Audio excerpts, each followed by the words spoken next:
তো গাইজ যারা short video তৈরি করেন তারা প্রথমে প্রুফ দেখেন। আমি যতবারই এখানে রিফ্রেশ করতেছি তত বেশি ভিউ হচ্ছে আমার ভিডিওতে। আপনি দেখতেই পাচ্ছেন কত বেশি ভিউ হচ্ছে আমার ভিডিওতে। আমি যতবারই এখানে রিফ্রেশ করতেছি ততই ভিউ বাড়তেছে। গাইজ আজকের ভিডিও অনেক বেশি ইম্পর্টেন্ট। যদি আপনি একজন ইউটিউবার হয়ে থাকেন বা শর্ট ভিডিও তৈরি করেন কিন্তু আপনার ভিডিও ভাইরাল হয় না, তাহলে আজকের ভিডিও কন্টিনিউ শেষ পর্যন্ত দেখবেন। কারণ আজকে আমি আমার পুরো প্রসেসটা দেখাবো, কিভাবে আমি ভিডিও আপলোড করি আর কোন ওয়েবসাইট থেকে আমি ট্যাগ নেই সেই ওয়েবসাইট আজকে আমি আপনাদেরকে দেখাবো। আর এই ট্যাগগুলো আমাকে অনেক সাহায্য করে ভিডিও ভাইরাল করতে। যদি আমার ভিডিও শর্ট ফিডে না যায় তাহলে সার্চে অনেক ভিউ আসে, মানে আমার ভিডিও সার্চে চলে যায়। যেমন আমার এই ভিডিও দেখেন ইউটিউব শর্ট ফিড থেকে অনেক কম ভিউ হয়েছে কিন্তু সার্চের মাধ্যমে অনেক বেশি ভিউ হয়েছে, মানে আমার এই ভিডিও সার্চের মাধ্যমে ভাইরাল হয়েছে। আজকে আমি ভাইরাল ট্যাগের ওয়েবসাইট দেখাবো। যদি আপনি এই ওয়েবসাইট থেকে ট্যাগ নিয়ে ব্যবহার করেন তাহলে আপনার ভিডিও শর্ট ফিডে না গেলেও সার্চে ভিউ হবে। এখন আমি যেই ভিডিও আপলোড করব এই ভিডিও আপনাদের চোখের সামনে ভাইরাল করে দেখাবো, তাই ভিডিও কন্টিনিউ শেষ পর্যন্ত দেখবেন। যদি আপনি আমার পুরো প্রসেসটা জানতে পারেন তাহলে আপনিও পারবেন আপনার ভিডিও ভাইরাল করতে। তো চলুন ভিডিও শুরু করা যাক। তো গাইস আপনারা দেখতেই পাচ্ছেন আমি ইউটিউব অ্যাপস এর ভিতরে গেছি।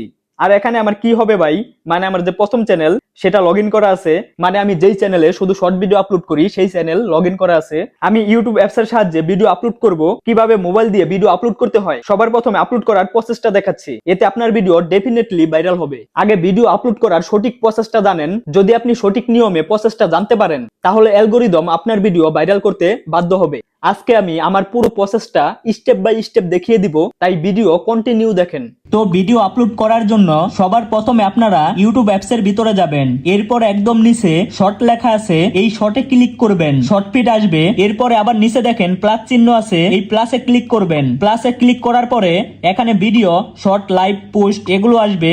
আপনি যেহেতু শর্ট ভিডিও আপলোড করবেন তাই শর্টের উপরে ক্লিক করবেন। এরপরে আবার এখানে ক্লিক করবেন। এরপরে আপনার গ্যালারি ওপেন হবে। এখন আপনি যেই ভিডিও আপলোড করবেন সেই ভিডিওর উপরে ক্লিক করবেন। এরপরে নেক্সটে ক্লিক করবেন। এরপরে ডানে ক্লিক করবেন। ডানে ক্লিক করার পরে ভিডিও প্রসেসিং হবে। প্রসেসিং হওয়ার পরে এইরকম পেজ ওপেন হবে। এখানে দেখেন একদম নিচে টিক চিহ্ন আছে, এটার উপরে ক্লিক করবেন। এরপরে আবার নেক্সটে ক্লিক করবেন। নেক্সটে ক্লিক করার পরে আপনাদের সামনে এইরকম পেজ ওপেন হবে। এখানে দেখেন সবার উপরে টাইটেল লেখা আছে। তো আমরা ভিডিওতে টাইটেল কি দিব অনেকেই বুঝতে পারি না। তো দেখেন আপনার ভিডিও যেই সম্পর্কে, মানে আপনি যেই সম্পর্কে ভিডিও তৈরি করছেন টাইটেলে শুধু সেটা লিখবেন। ভিডিওতে কি কি করতেছেন, কি কি দেখাচ্ছেন এসব লিখবেন না। যেমন আমি যেই ভিডিও এখন আপলোড করতেছি এই ভিডিওটা হচ্ছে জাপানে একটা রুটির দোকান আছে, আর এই দোকানে যে রুটি তৈরি করে সে রুটি বানিয়ে উপরে ডিল মারে, আবার সেই রুটি ঘুরতে ঘুরতে তার হাতে চলে আসে। কিন্তু আমি টাইটেলে এত কিছু লিখবো না, আমি এখান থেকে মেইন ওয়ার্ড লিখে দিব, যেমন জাপান অ্যামাজিং ব্রেড শপ। এরপরে আমি টাইটেলে দুইটা হ্যাশট্যাগ দিব। আমরা অনেকেই আছি টাইটেলে অনেক বেশি হ্যাশট্যাগ দেই, কিন্তু এই ভুল কাজটা কখনোই করবেন না, কারণ অনেক বেশি হ্যাশট্যাগ দিলে ইউটিউব স্প্যাম হিসেবে ধরে। টাইটেলে হ্যাশট্যাগ লাগানোর পরে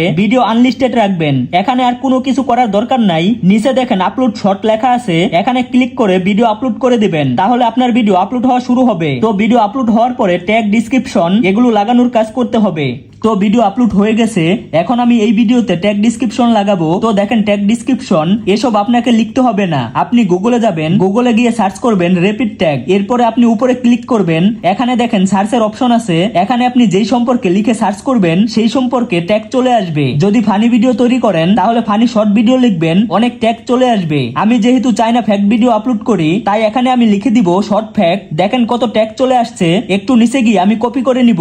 এরপরে যেই ভিডিও আপলোড করলাম সেই ভিডিওতে গিয়ে পেস্ট করে দিব। তো আমার ট্যাগ লাগানো হয়ে গেল। এখন লাগাবো ডেসক্রিপশন। তো দেখেন আমার মতো যারা চাইনা ভিডিও তৈরি করেন বা কপি ভিডিও তৈরি করেন তারা অবশ্যই ডেসক্রিপশনে কপিরাইট ডিসক্লেইমার লিখে দিবেন। আপনারা আবার গুগলে চলে যাবেন, পরে সার্চ করবেন কপিরাইট ডিসক্লেইমার ইউটিউব, পরে এখানে ক্লিক করবেন। দেখেন কপিরাইট ডিসক্লেইমার চলে আসছে, আপনারা এখানে চাপ দিয়ে কপি করে নেবেন। তো ট্যাগ ডেসক্রিপশন লাগানোর পরে আপনি ভিডিও পাবলিক করে দিবেন। তো ভিডিও পাবলিক করার জন্য আনলিস্টেড লেখা আছে, এটার উপরে ক্লিক করবেন। এরপরে পাবলিকে ক্লিক করবেন। এরপরে ব্যাক করে সেভে ক্লিক করবেন। ভিডিও পাবলিক হয়ে যাবে।